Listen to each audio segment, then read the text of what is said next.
పోసాని కృష్ణమురళి సినిమాల్లో లాగానే సిఐడి విచారణలోనూ మహానటుడిగా నటిస్తున్నారు. ఎంతగా గుచ్చి అడిగినా పోసాని మాత్రం తనకు తెలీదు, గుర్తులేదు, మర్చిపోయా అనే సమాధానాలే మార్చి చెబుతున్నాడు. ఎంతైనా నటుడు కదా, ఆ మాత్రం పర్ఫార్మెన్స్ చూపిస్తార్లే అని సిఐడి పోలీసులు సైతం పక్కా ఆధారాలతో పోసాని నుంచి మొత్తం మ్యాటర్ రాబట్టే ప్రయత్నం చేసినా సక్సెస్ కాలేకపోయారు.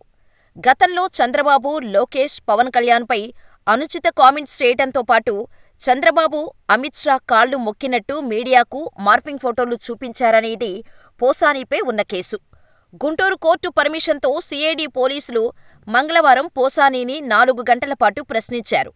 ఇప్పటికే సిఐడి సేకరించిన ఆధారాలను పోసాని ముందు ఉంచి ప్రశ్నించారు. చంద్రబాబు, పవన్, లోకేష్ను విమర్శించటం వెనుక ఆనాటి ప్రభుత్వ పెద్దల ప్రమేయం ఉందా? ఎవరి ప్రెషర్తో అలా మాట్లాడారు? విమర్శల వెనక పెద్ద మొత్తంలో డబ్బులు చేతులు మారాయా? ఇలా అనేక యాంగిల్స్లో సిఐడి పోలీసులు పోసానీని ప్రశ్నలు అడిగినట్టు తెలుస్తోంది. అయితే సిఐడి అడిగిన ఏ ప్రశ్నకు ఆయన సరైన సమాధానం ఇవ్వకుండా గుర్తులేదంటూ దాటవేశారని సమాచారం. పోసాని ఫోన్ డేటా గురించి పోలీసులు ఆరా తీసినా ఎలాంటి వివరాలు రాబట్టలేకపోయినట్టు చెబుతున్నారు. తనను అనవసరంగా ఈ కేసులో ఇరికిస్తున్నారని, తన ఆరోగ్యం బాగాలేదంటూ పోసాని సిఐడి విచారణకు సహకరించలేదని తెలుస్తోంది. విచారణ తర్వాత గుంటూరు గవర్నమెంట్ హాస్పిటల్లో పోసానీకి వైద్య పరీక్షలు చేయించి జిల్లా ప్రొహిబిషన్ అండ్ ఎక్సైజ్ కోర్టులో హాజరుపరిచారు. ఎంక్వైరీలో సిఐడి పోలీసులు థర్డ్ డిగ్రీ ఏమైనా ప్రయోగించారా అని పోసానీని న్యాయమూర్తి ప్రశ్నించారు. సిఐడి పోలీసులు తనను ఎలాంటి ఇబ్బంది పెట్టలేదని పోసాని కోర్టుకు చెప్పారు. ఆ తర్వాత ఆయన్ను గుంటూరు జైలుకు తరలించారు. అయితే జైల్లోకి వెళ్లే ముందు పోసానీతో కొందరు సిఐడి పోలీసులు ఫోటోలు దిగటం విమర్శలకు దారితీసింది. పోసాని కేసులో సీరియస్నెస్ లేకుండా పోలీసులే ఆయనతో ఫోటోలు దిగటమేంటని ఈ విషయాన్ని ఉన్నతాధికారులు సీరియస్గా తీసుకున్నారు. సదరు సిఐడి సిబ్బందిపై క్రమశిక్షణా చర్యలకు సిద్ధమవుతున్నట్టు సమాచారం. మరోవైపు కోర్టులో పోసాని బెయిల్ పిటిషన్పై విచారణ బుధవారానికి వాయిదా పడింది. అయితే పోలీసు విచారణలో జరిగింది ఎవరికీ పక్కా సమాచారం ఉండదు. ఎవరైనా విశ్వసనీయ సమాచారం అని తమకొచ్చిన సమాచారాన్ని బయటపెట్టాల్సిందే. అయితే ఇక్కడ ఆ సమాచారంలో విశ్వసనీయత ఎంతనేదే అసలు సమస్య. టీడీపీ అనుకూల మీడియా కథనాల ప్రకారం సిఐడి పోలీసుల విచారణలో పోసాని తప్పంతా సాక్షి మీడియాపైకి నెట్టేశారనేది సారాంశం. సాక్షి పత్రిక వాళ్లే ప్రెస్ మీట్లు పెట్టాలన్నారని, సబ్జెక్టు కూడా వారే ఇచ్చేవారని సిఐడి విచారణలో పోలీసులు చెప్పినట్టు టీడీపీ అనుకూల మీడియా కథనాలిచ్చింది. అయితే తనకు ఇచ్చిన స్క్రిప్ట్లో నిజానిజాలను తాను నిర్ధారించుకోలేదని కూడా పోసాని చెప్పాడంటున్నారు. మొత్తం 32 ప్రశ్నలు అడిగారని, అందులోని కొన్నిటికి సమాధానాలు చెప్పిన పోసాని మరికొన్నిటిని దాటవేశారని అంటున్నారు. కొన్ని సందర్భాల్లో గంట లేదా 2 గంటల ముందే తనకు సమాచారం ఇచ్చేవారని, ఆ తర్వాత తాను ప్రెస్ మీట్ పెట్టేవాడినని పోలీసుల ముందు పోసాని ఒప్పుకున్నట్టు చెబుతున్నారు. మధ్యలో సజ్జల స్క్రిప్టు ప్రస్తావన కూడా వచ్చినట్టు తెలుస్తోంది.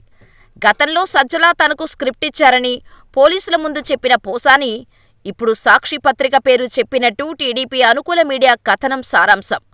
తన దగ్గర ఎలాంటి ఫోటోలు, వీడియోలు లేవని, అవన్నీ తనకు ఇచ్చారని, వారు చెప్పమన్నట్టే తాను చెప్పానని పోసాని అన్నారట. ఇక సాక్షి మీడియా కథనం మరొకలా ఉంది. పోసాని తనకెవరూ స్క్రిప్ట్ ఇవ్వలేదని, సిఐడి పోలీసుల ముందు వాంగ్మూలం ఇచ్చినట్టు వారు కథనాలిచ్చారు. అదే సమయంలో పోసాని తాను టీవీల్లో చూసిన వీడియోల ద్వారా చంద్రబాబు, పవన్ కళ్యాణ్, లోకేష్పై విమర్శలు చేసినట్టు కూడా సాక్షి చెబుతోంది. అంటే నేరుగా పోసానీపైనే సాక్షి నెపం నెట్టేసింది. ఇప్పటివరకు జరిగిన దాంట్లో ఎవరి ఇన్వాల్వ్మెంటు లేదని, అంతా తానే సొంతంగా చేసినట్టు పోసాని చెప్పారనేది సాక్షి కథనం. ఈ కథనం నిజమైతే పోసానీపైనే చర్యలు తీసుకోవాల్సి ఉంటుంది.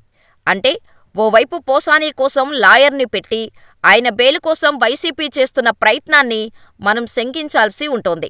మొత్తం మీద ఎన్నో సినిమాలకు మాటలు రాసి, స్క్రిప్ట్ వర్క్ చేసి, మరెన్నో సినిమాల్లో నటించి ఆకట్టుకున్న పోసాని చివరకు తనకెవరో రాసిచ్చిన స్క్రిప్ట్ తూచా తప్పకుండా చదివారంటే ఆలోచించాల్సిన విషయమే.